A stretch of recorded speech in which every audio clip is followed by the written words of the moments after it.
to the No BS Short-Term Rental Podcast, an unfiltered look into the global vacation and short-term rental industry. I'm Mateo Bradford. And I'm John Stokinger. And this is our podcast. We bring the right people to the table at the right time, giving you an inside view and take on the short-term rental industry like no other podcast can. Episode 15. Normally we start this off with morning, Teo, but it's not morning. We waited until evening to accommodate somebody. I don't know who, but Teo, how you doing, man? Fantastic.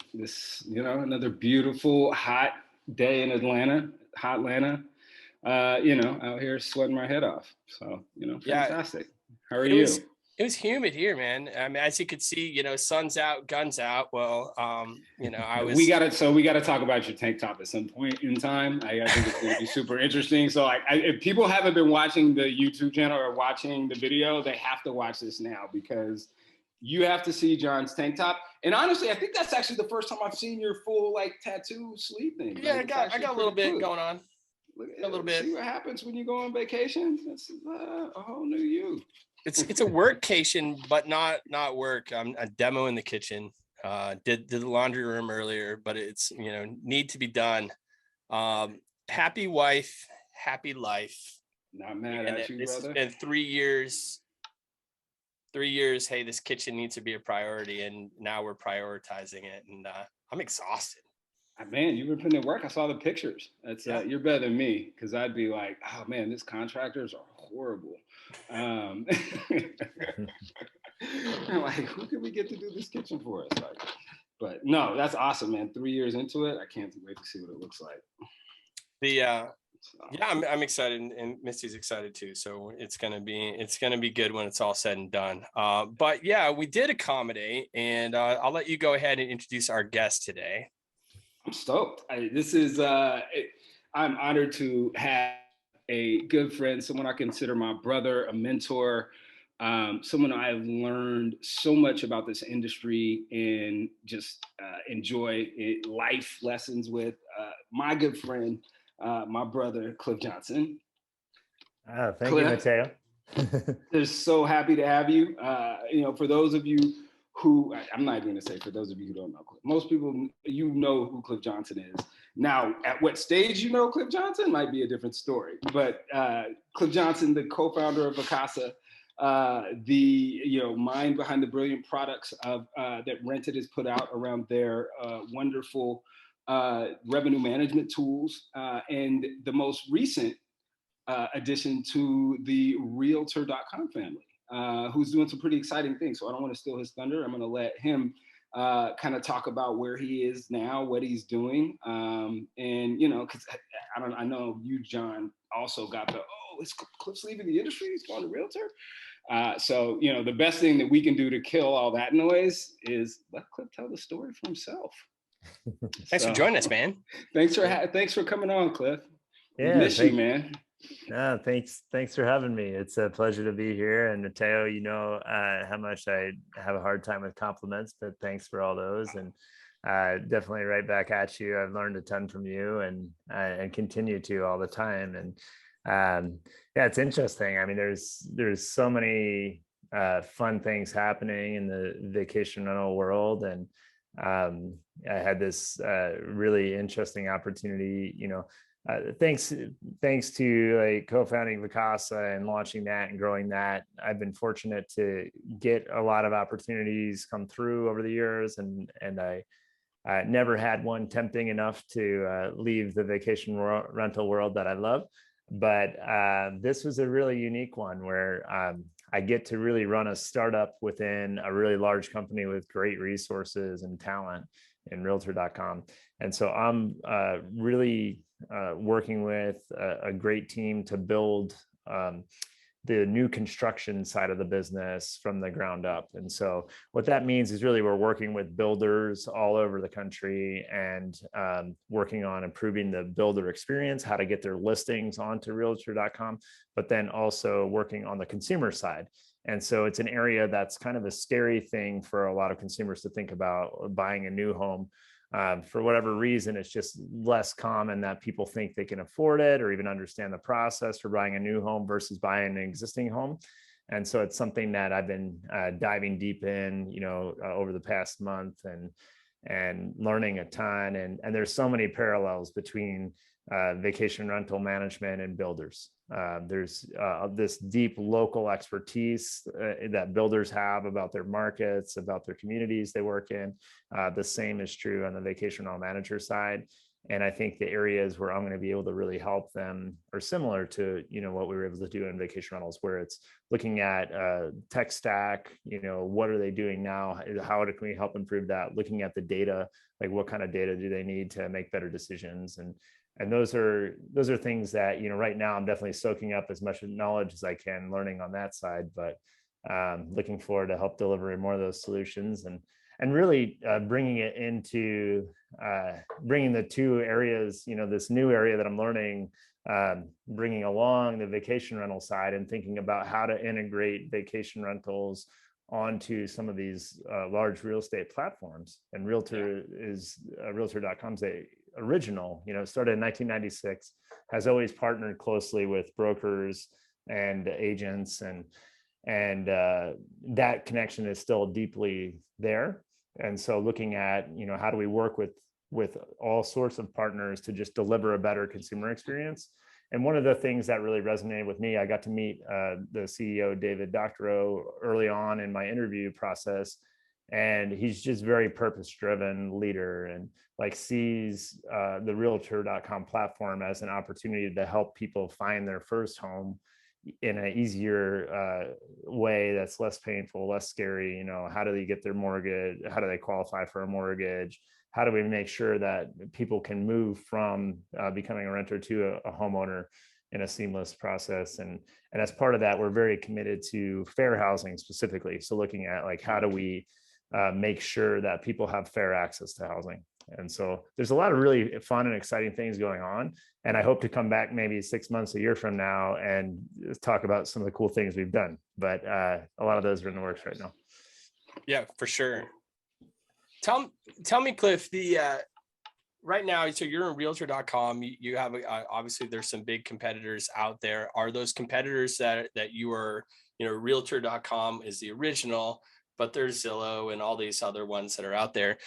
Are they doing similar things to what, you're coming in this builder startup for Realtor.com? Are Zillow and some of the other competitors doing similar things, or are they going to, are you still in direct competition? Or are you pioneering this ahead of them? Yeah, so Zillow and BDX are our two biggest competitors. And the interesting thing is that BDX is owned by a consortium of builders and was a longtime partner of Realtor.com. And that relationship just ended in February of this year. So there is, that's a very different competitor than Zillow, where Zillow is more directly competitive with Realtor.com kind of across the board. One big difference right now is that they're in the iBuying space and we are not. And so that's something that is a positive for most of our partners, is that we're not competing on that side, But I think there's going to be a lot of things that we look at, as this landscape continues to unfold. There's so many opportunities. Real estate just touches so many areas.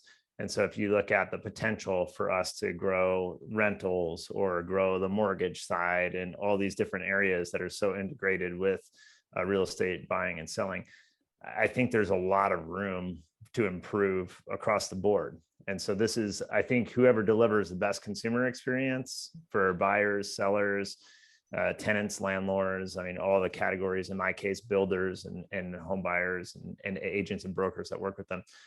I think a lot of it comes down to consumer experience. And if you look at where companies have made gains over the last 10, 15 years in real estate, it's been delivering a better experience, a simpler experience, that with a more positive outcome. So yeah, definitely Zillow is our biggest competitor, but I would say there's not, it's not one-to-one on everything. We're offering different ways to get there for buyers, for sure. Sounds exciting, man. It really does. It sounds like it's almost like a blank slate to be able to kind of really map a new way of working out, because a way of working, getting people into homes. Because I mean, it's a huge issue, right? Like at the end of the day, you think even within our lifetimes, like, we work within the vacation rental industry. So we're always around, properties that are, people's second or third properties, or, depending on who they are, they got dozens or hundreds. But, when you look at the grand scheme of like housing in this country and that conversation, we're smack dab in the middle of it from the STR space, right? Like, and having to have this conversation, especially particularly in urban areas, how do these two worlds live together, right? Like, how do places like, Atlanta, for instance, that, used to be relatively affordable, but is very much so not that way anymore. And, even, selling starter homes, right? People, are really coming in, and, you got flippers, you got all kind of people that are competing with, these first time home buyers who are coming into the market at its most expensive time in in our recent history. So it's a hell of a problem to look at and solve. I'm excited to know that like minds like Cliff and other people are thinking of new and tech driven ways to make sure that this is a reality for people here in this country, because that's a huge thing. People's first home is a huge thing. And I think we take that a little bit for granted because we're so used to, working on the business side of vacation rentals and STRs, that I think sometimes that does get overlooked. But I'm excited to see what you do, because I think there is lots of room for marriage. I think there's lots of room to, work together to solve this problem together. And I hope that everything from the regulatory issues to like, hey, how do we make this more equitable for people, is something that you're really able to do. So I know we're not losing you, but I think it's a great opportunity. We're excited, and we'll definitely have you back on to hear how things are going. So. Yeah, and on that note, I am staying on as a board member at Rented, and so we'll continue to work with Andrew and the team to advance the strategic direction of the company. And so that's something that, it was funny at first when the news, when Amy published the article, everybody's like, "Oh, we're gonna miss you." And I think it was Amy that said, "Oh, does it feel like almost like you passed away or something?" The way you're getting it, it's like, yeah, it's like it does kind of feel like that. And I didn't actually leave. Like, I'm still on the VRMA board. I'm still on the Rented board.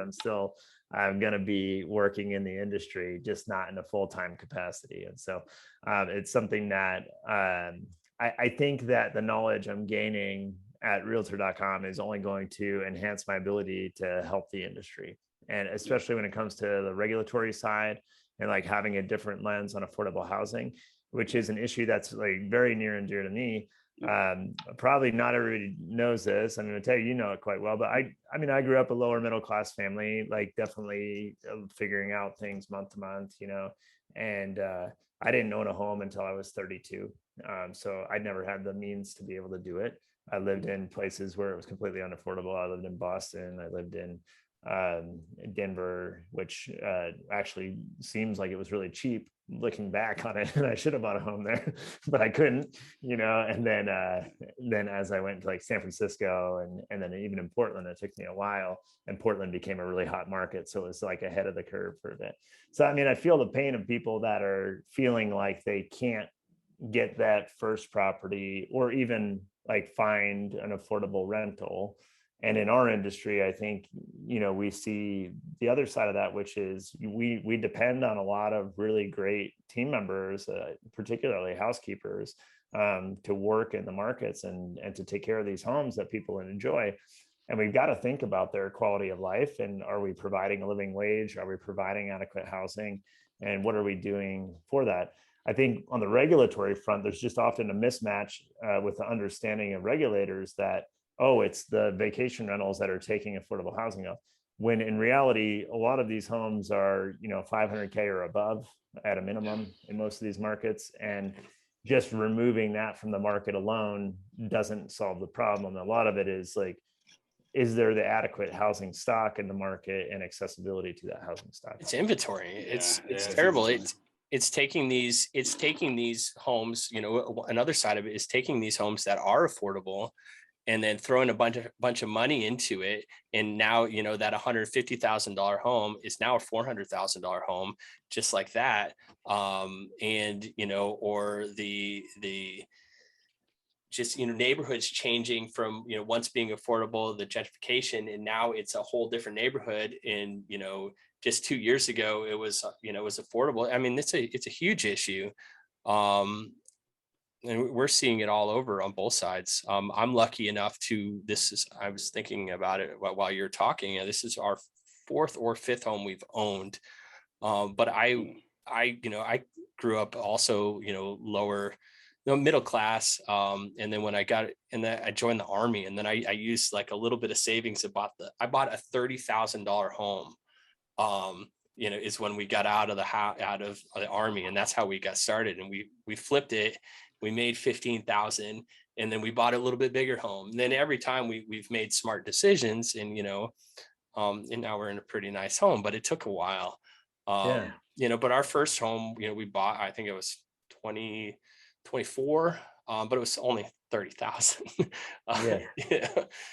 Yeah, I but think your that's the ability to do difference that, in where you live as well. Like I grew up in rural Missouri, and had I stayed there, I would have probably started building equity sooner, Right. even though like my income potential would have topped out pretty quickly. Like there, the opportunities and jobs weren't there. And, and then moving to Boston, I quickly was every home was well beyond my price range as soon as I moved to Boston, But I think your story is actually a really interesting one, in that I think getting more people to get that first home in their early 20s or something starts to build wealth. And I think especially if you see that people come from a household where the household has rented, they haven't had the opportunity to build wealth, and then they also haven't had the experience of home ownership. So that makes it harder for that next generation to buy their first home, especially as homes become less and less affordable. So I think there's such an opportunity, whether it's like down payment assistance or looking at creative modeling on the mortgages. That's not like what we saw, that prior before the burst. Yeah, and I think that's important. Like Realtor.com just released a tool for prospective buyers to figure out their affordability range, like where they should be looking. And there's a lot of these calculators, but I think a lot of them are predispositioned to tell you can afford something that you can't, And this one it's a really interesting design. Like if you walk through it, because I walked through the exercise just to see, and I think outcome where it says, you should probably look at a house that's a little less expensive so that you're able to comfortably afford it, that type of thing. So which I think we're always getting upsold, right? In life, We're used to being like, oh, you should buy the more expensive thing. That's what you really want. And I think that if that happens, it puts people in a bad position. Then, in many cases, they can't recover from that. So it's that predatory lending that, used to be definitely way more prevalent than it is today. And still out there. I know that when we bought our first home at 30 grand, we were told we can afford like a, $100,000 home. There's no way in hell I could afford a $100,000 home at getting out of the military. And, I'm like, my wife has been always like really frugal, which has helped, because I would have been like, sure, $100,000 home. And then, but I wouldn't be here today, But speaking of where we are today, let's talk about your journey a little bit, and talk about, the elephant in the room being that something that you co-founded, just announced it's going public for an unreal amount of money. Let's talk about that. Talk about, we were reading, and we talked about this a little bit last week.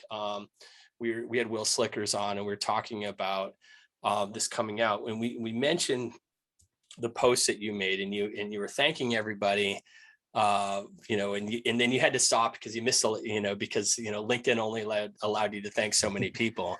But talk about that the sale of this, and what your evaluation of it. But then also let's talk about your humble beginnings, and why you think it's gotten to where it is today. Yeah, no, it was a really interesting journey. And I'm now 3.5 years removed from Vacasa as far as day to day. But I think when you invest so much of yourself in something, that you're always going to have attachment to it, and I can't imagine, like, in my wildest view of what Vacasa would have been. And I'm a pretty like optimistic person who tends to shoot for the stars as much as I can. I generally have nothing to lose, right? So, but my view of what that meant at Vacasa was never about going public. My view of that was like, the thing that always made me happy was creating great opportunities for employees, making guests happy. And I was very connected to the stories of those guests, because I think that's something that we don't spend enough time on, like in this vacation rental community in general. I hear people complain about guests a lot, but one, they're not a commodity. Like, sometimes I hear they're treated as a commodity, and every guest has their story. And I think, like, people saw that more in the last year and a half than they paid attention to it before then. And then the other piece was the homeowners. Like, the homeowners all just have these great stories. So in the early days of Vacasa, it was just Eric and I. There was actually a third co-founder, Nick Tostenrud, who has never mentioned anything, but he was only with us a few months. He's a good friend of mine, and works for Amazon, and has had a lot of success in his own career, but it was a really good combination of skills, I would say. The three of us, and tenacious work ethic. And like, that's the one thing I'll always say about Eric, is that we didn't have to motivate each other. We were both like intrinsically motivated. We both came from pretty humble backgrounds and like had a bit of a chip on our shoulder, but not really sure who we were trying to prove wrong. We're more so just like motivated to work hard and build something great. And I would say also the thing that worked really well is that we would recognize our failures and learn and move on really quickly, especially when it was the two of us. And I've seen that more and more as I've been involved in larger organizations, is you lose some of that velocity as you bring more people in, especially if you have people that are afraid to fail, because you're gonna, like with any startup, you're gonna fail a lot. And it's just making sure that you don't keep beating your head against the wall and like figuring out like what didn't work. And the example that's really tangible that I'll give is that we launched the company as two products. So we launched it as a booking and marketing service where we would take listings and then market those across the channels. But we had no control over the experience. That was a big problem. We launched the full service side as well. But you can imagine, like when we started the company and we had one 400 square foot home on the wrong side of the highway, that was Eric's wife's family's home in Long Beach, Washington, that home alone did not drive a lot of confidence in our ability to go manage $1 million homes, Right. So it was about us, like selling ourselves and then getting people to trust us. At that point, there were no e-locks. So it was handing over their keys to their home and trusting that, then 28-year-old me was going to take care of it, And it was a really interesting time where I've gotten so much flack for being an attorney over my life. But at that time period, it was really helpful because there was a level of trust that, well, at least he's passed 2 bar exams. Right. Hey, trust me, I'm an attorney. Because that's what people say, right? Yeah. And I will say they appreciated, Eric and I did a ton of work on people's homes in the early days, similar to the work you're doing now, John, where we were renovating homes, bringing them up to code so they could pass and get a permit. And we were very hands-on. And so people really appreciated that. It got us some really good inventory in the early days. Those owners became advocates and referred properties. We also had a really, great aggressive strategy on direct mail that was fairly novel at the time. Like a lot of the owners we were reaching out to were not getting that. And so we did a lot of things right, but mostly I would say the thing I'm most proud about is that our review scores were incredible. Our owners were really happy. We had no attrition on homeowners. Like we were having no turnover on that side. In fact, I still remember the first owner that we lost, and it was a relief. Yeah. So And I was still like, I didn't like having that blemish, but then it was also kind of a nice lesson in, okay, we're going to have to start to have higher standards now, because at this point, it's okay. It's okay to fire homeowners. Yeah. Well, that's when you know you've made it, right? Like at that point, when you're in a position to be able to do that, you're doing something right from a business standpoint, right? Like, oh, definitely. But I mean, we were running and we were scaling. So, depending on when people came into the industry or anything, they may not realize that we were bootstrapped for the first 6 years of the company. So like we were just growing really fast, using all of our profits to push back into growth. Right. And I felt that gave us a really lean mindset, but also we really valued the team that was willing to take that ride with us.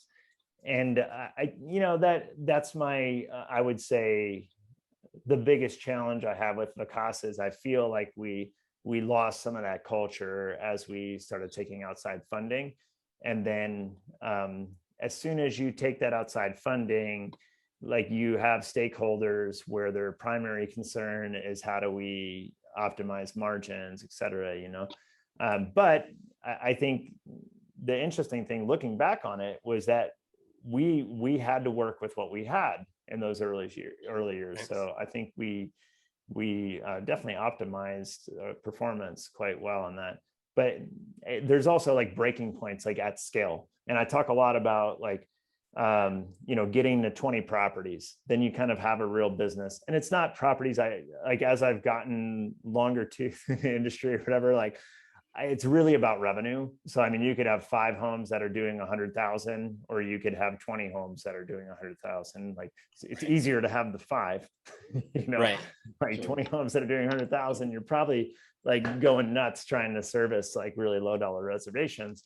And there's a need for that, but it's a very difficult way to earn a living, And so, I mean, really kind of getting to those different tiers where, there's an operational structure that works with that, but there was no blueprint for 30,000 or more in homes, And so as you're recreating a blueprint for doubling in size every year, getting it all right is not going to happen. So the keeping that speed was such an important part of our growth, and recognizing when things were going off the rails and being willing to pause. Like if we had a market where the review scores were really low, not putting more fuel on that fire was really important, because you can, as we grew as well, like having one bad guest experience with 8 guests in a house means that those 8 guests are probably never going to want to stay with us again. And so, and how many of those 8 guests may have owned a vacation home, so then they don't want to rent their home through us, et cetera. Right. So like our scope was not limited to just the people traveling to one market or anything, Yeah. Well, it's interesting too, like in Cliff, I've got to hear some of these amazing stories about you driving all over the Pacific Northwest, and it's a good life. It was a lot and of you fun. hear these, but it's interesting because you hear these stories, and then you meet some of the people. It's like, oh yeah, I remember Cliff and this guy, and they gave us a hot tub, and it's like this whole story about how this industry has changed. I think someone's going to have to write a book or make a movie documentary on like the Vacasa story, because when you look at how it started, and you look at when it started, and you look at what you were able to build, you didn't build something cookie cutter. You didn't say, we're just coming into the vacation rental industry and we're going to build the largest vacation rental management company in the US, in the world, or whatever. You guys said, we're going to do it differently. And hey, bringing a new perspective, smart approach to business that also, took care of people, both internally and externally, outside of the organization, because you can talk to anyone who's been surrounded or been a part of the Vacasa story, and they will tell you it was different. The people, it was a different experience. The culture was a different experience. And in the earlier days, talk about what that was like coming, because you didn't have a background in vacation rentals when you were coming into this, right? And so you actually, I would love to hear like, what was that like in terms of building the vision for what you were building, and how you were doing it differently, with people in mind, in a business that's really centered around profit and revenue. Yeah, I think that's one of the like common things that people don't know about Vacasa is it really was born more out of a guest experience issue than an owner experience issue. And I mean, it's all, definitely give the majority of the credit to Eric on this, but like, because I could never afford to stay in vacation rentals. So like I wasn't, at that point in my life, my experience staying in vacation rentals was quite nominal. But Eric, and a lot of the conversations we had early days was like, at that time, like you couldn't get a confirmed booking. You would like almost like beg someone to stay in their house, and then they would send you back like an enormous contract of like 27 pages, signing your life away to go stay in that house. And then you got to wire them money or something sketchy and all this. So the guest experience was really atrocious on the booking side. And even on the stay side, I would say it was wildly inconsistent, so much more so than now. Like in a lot of markets, it was standard for you to bring your own sheets and stuff like that, which is just absurd, So like we were so far off, like as an industry in some ways, and not everywhere. There were a lot of managers that have been doing this right for a really long time. So I don't want to give the perception that it was completely broken, but I would say there's a lot of opportunity, especially in the owner managed side. So about a third of our inventory would come on from people who were managing on their own.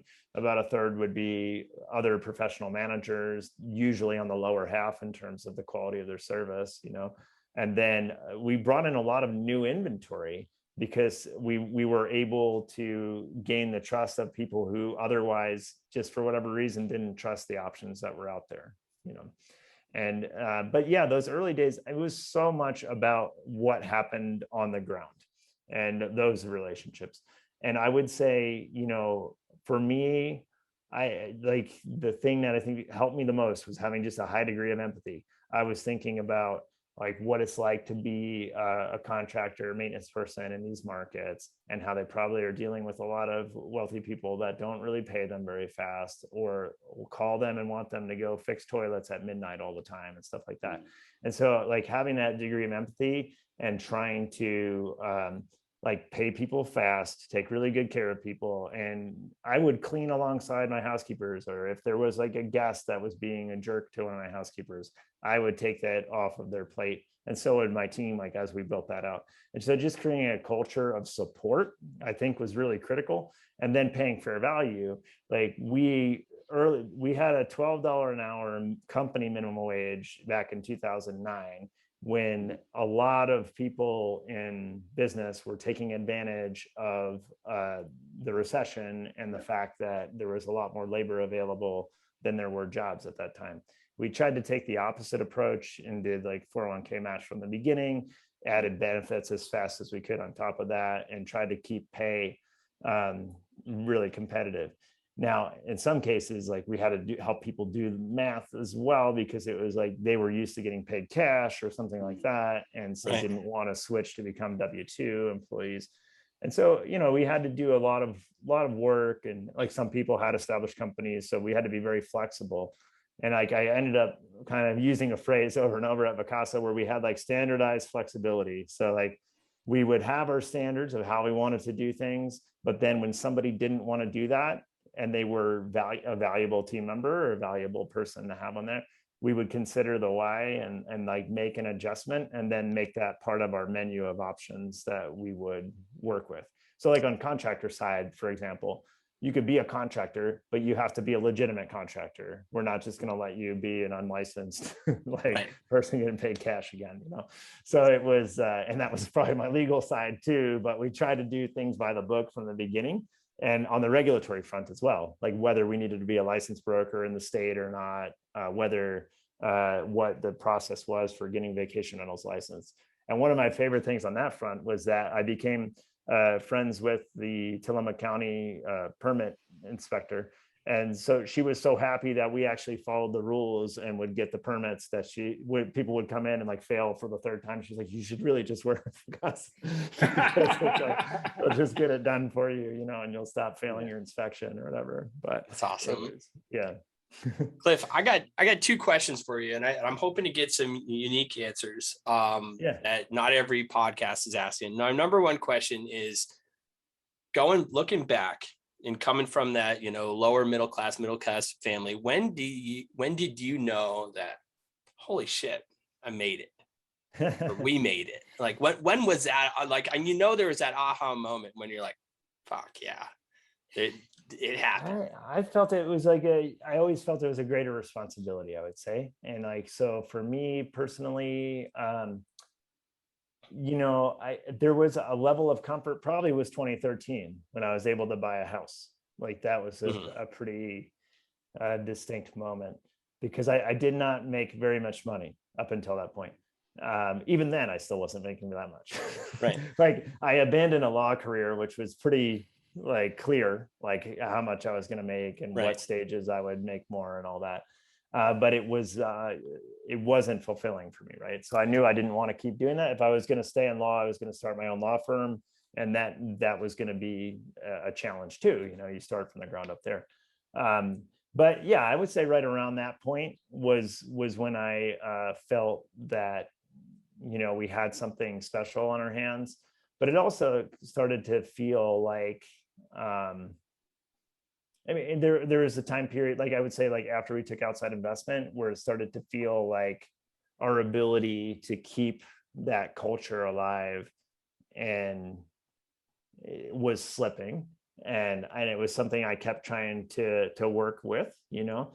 And even the last 2 years I was there, I launched and grew the international side of the business, and had that feeling again. And it was really awesome. We had a really great team, and like had people from 16 different countries that just really bonded really closely. And we had to operate differently in each area because of the local nuances and all that. And so, I mean, I never in my like wildest dreams, like we never traveled growing up. We didn't have the money to do it. So like I never imagined I would be flying and launching companies and like in other countries, you know. Right. So I think those last 2+ years for me, like saw the opportunity.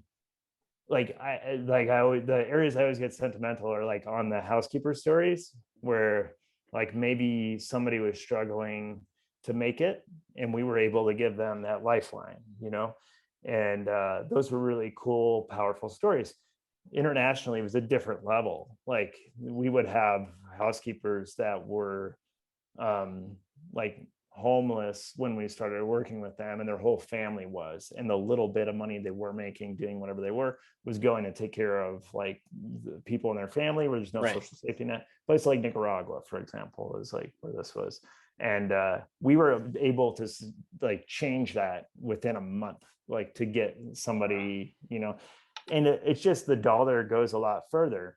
And you look at these places where the juxtaposition between what someone's paying to stay in a fancy house versus what someone makes in a lifetime is just insane, you know.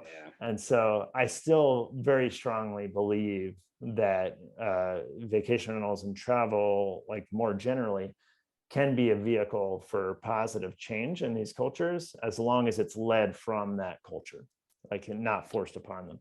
And so I'm working in Uganda. I have a management company over there that I have a local manager that lives in Kampala, and she's amazing, Michelle. Right now, everything is still shut down in Uganda. Like there locally things are happening, right? But nobody's traveling there. Like the tourism market has dropped out completely since the beginning of COVID. And there's a big gap where those tourism dollars used to be, but those tourism dollars also were not really flowing through to everyone in a way that was equitable, you know.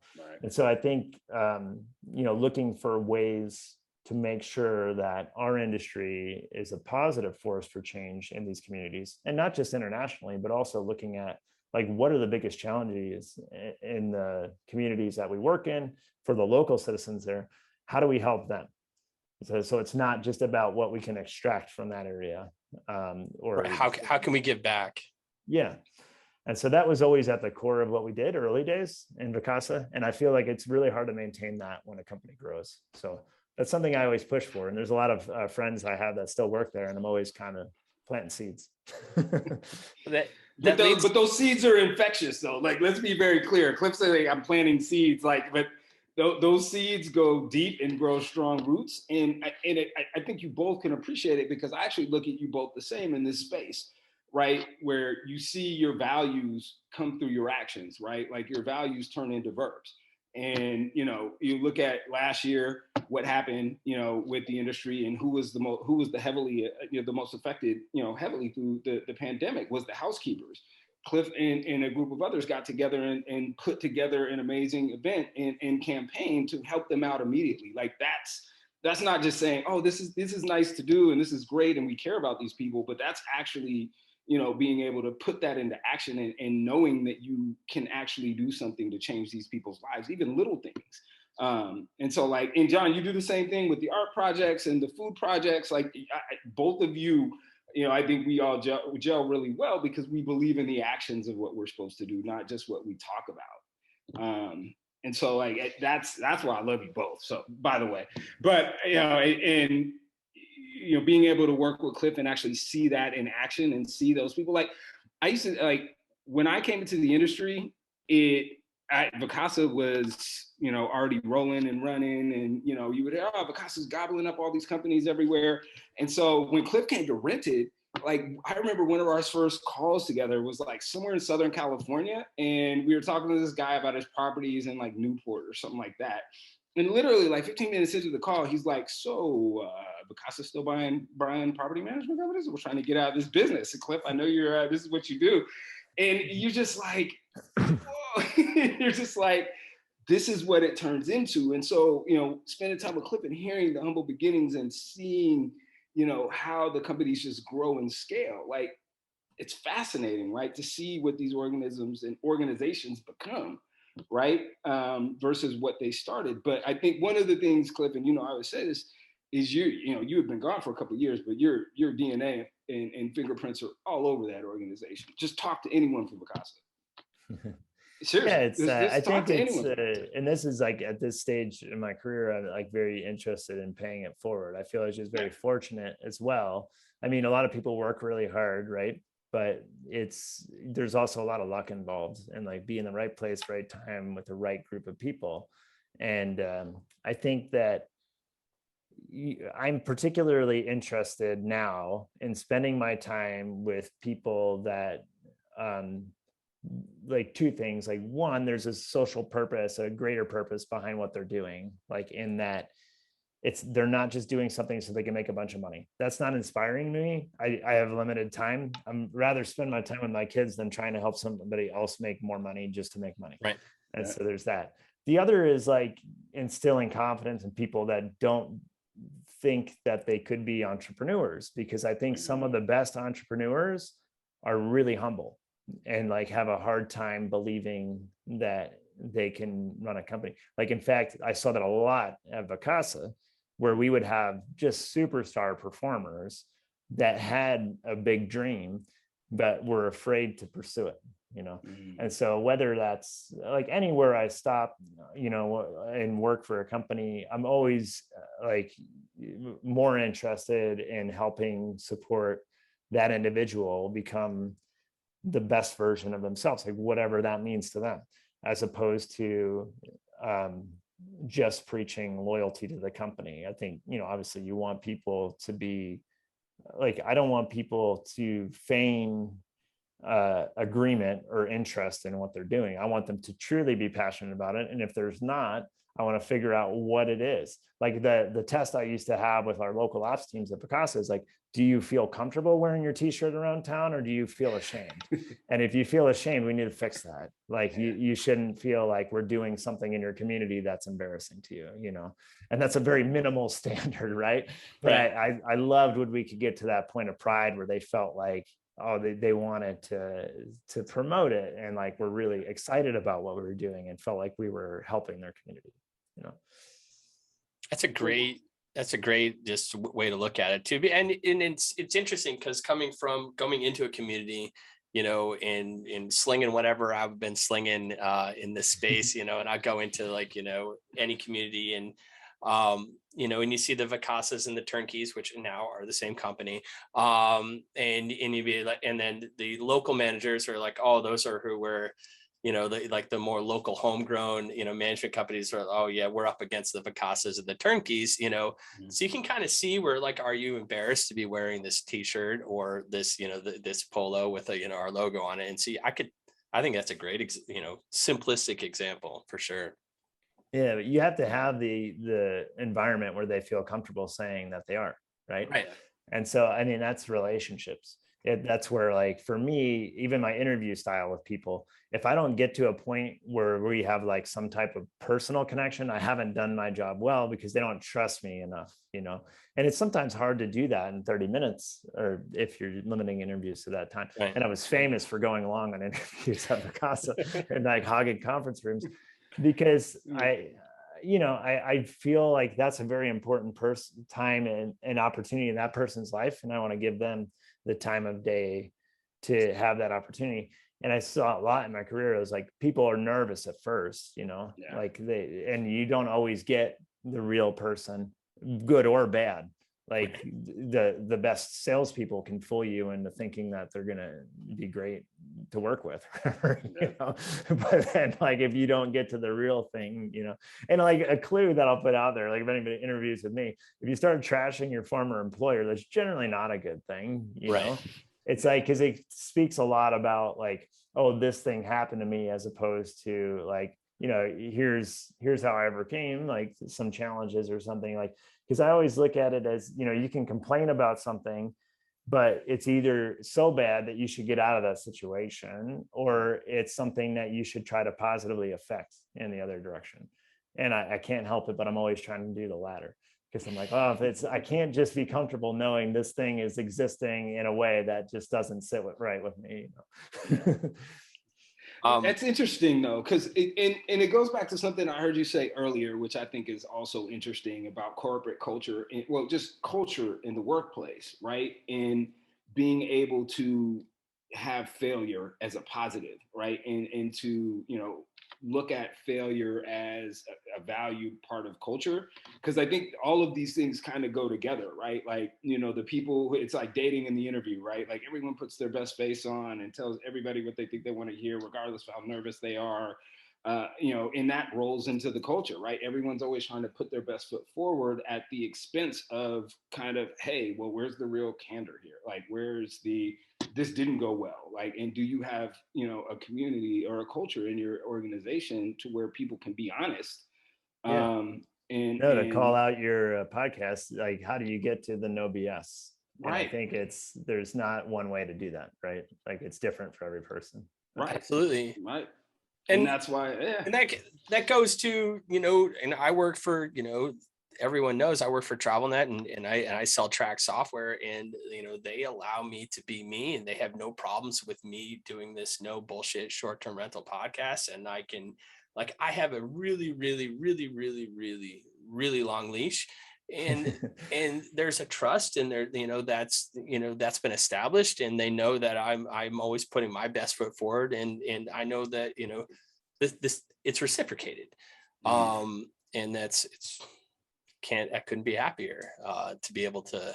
There isn't a lot of companies that I could work for that would be like, yeah, sure, do whatever you want, and have whoever you, because I'm sure that is really valuable to you, and it really costs them nothing, like, to let you be yourself. I mean, there's of course some risk, right? But it's like, I don't know, as an attorney, like, it's weird. You would think I'd be more risk adverse, but to me, it's like there's risk in almost everything you do. So you could just not do anything ever. And that's one good way to remove all risk from your life.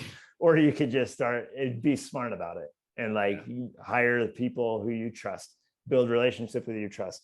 Like, if you have people out there that want to do damage to your company, you're probably not either hiring the right people or treating them well, Right. So it's like, be self-reflective as opposed to accusatory. It's kind of always my approach. I had two questions, and I got to one of them. And the second one, no, you're fine. That's fine. That's a great thing about this podcast. It goes where it wants to go.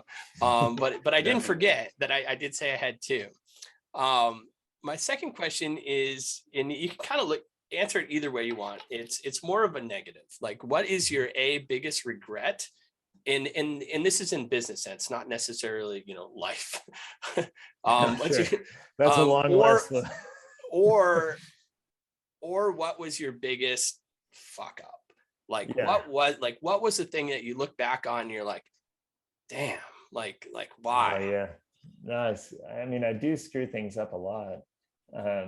But I think the biggest regret is probably an easier one for me, like to start with, in the sense that I wish that I would have pushed harder to push Vacasa to be a B Corp or at least a purpose-driven company in a way that was like encoded in the DNA, as opposed to being a part of the culture. Because I feel like we achieved having it be part of the culture, and I think that's still there. I think it's harder to see from the outside because it was never something that we like just indoctrinated and said, this is part of who we are, and we will always do X, X, and X, you know? Mm-hmm.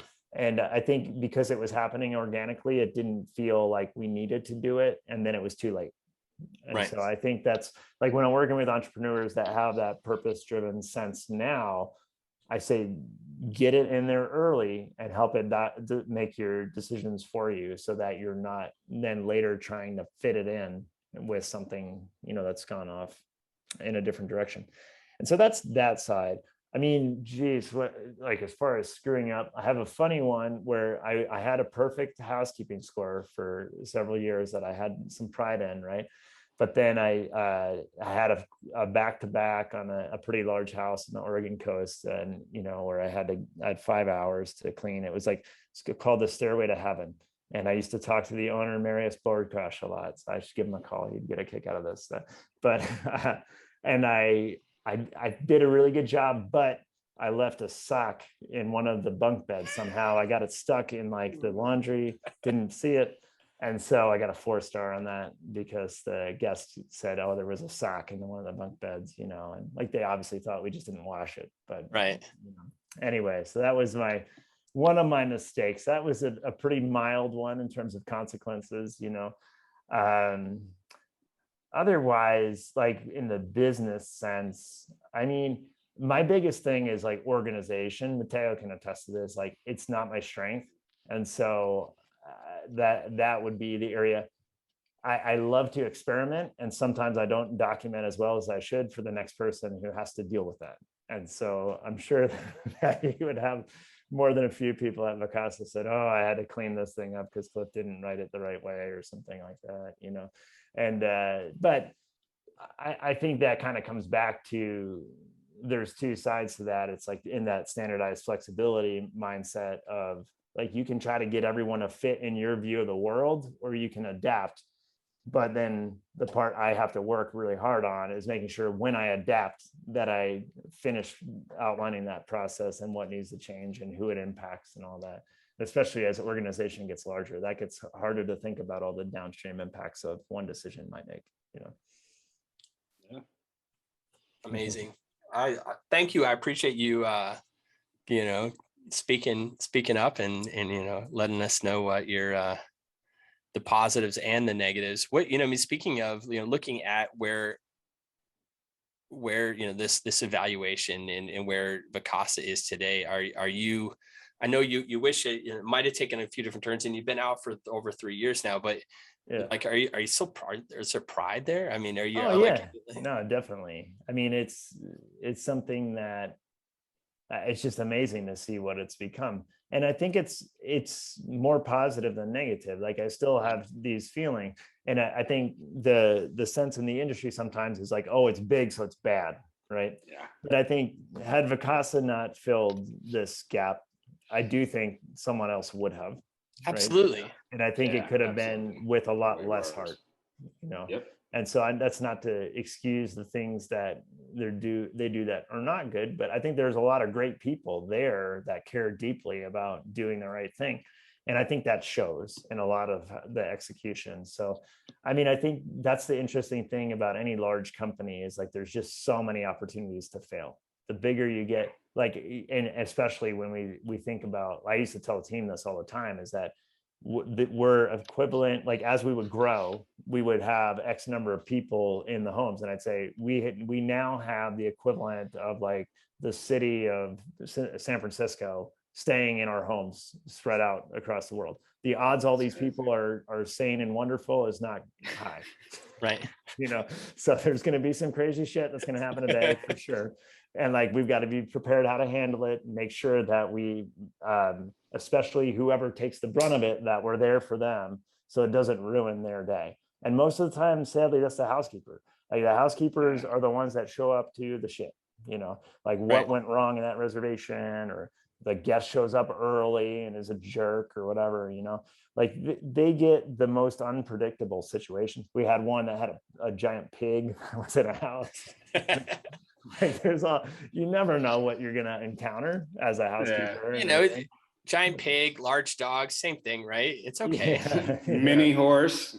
So who's tracking that? And there's some really sad stuff, and that's like those hit me hard, but I always try to be there for the team so that like they knew that they didn't have to handle that on their own, like when they encounter that kind of stuff, but it just gets, and I have more empathy, I'd say, for large companies than I did before we started Vacasa, where I always felt like, well, how could they do that? Or how could they do this? And it's like, well, like individual actions, there's a point at which you're at a certain size, there's going to be some bad individual actions, and you just got to handle them the best way you can.